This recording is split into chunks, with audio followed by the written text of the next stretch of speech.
So basically what you need to repair those tiny holes from your kids' swimming pool. Are they for a few? So this normally happens when there's small stones under it, so it create leaking to the pool itself. So what you need to repair this is very simple. You just need to have any glue. I used the glue for the shoe. So this is the brand.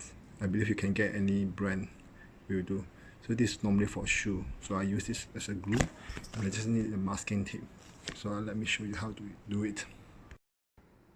Okay, just make sure it's clean, and then you put in a bit of drop of glue over here. Yep.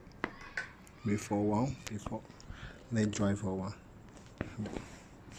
Then you just need to put the masking tape over it, on top of it. Yes. Yep. And you need to do it another side as well.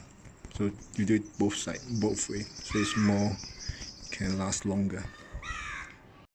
Okay, I flipped the pool, and basically this is the spot that I just now put in. Yep, you can see the square. Then what I'm doing is I will do the same. I'll put a tiny drop of the glue on top of here. Just tiny drop we do. And same thing, I just apply the masking tape over. Yep, just like this. And let it dry. Once dry, you can start using it as a brand new. So basically, you don't need to buy anything new and don't cause any water leakage. Do try it out. Yep, I tried it and it works perfectly. And it's very cheap. Just need any glue for the shoe and just any masking tape will do. Yep, happy trying. Thank you.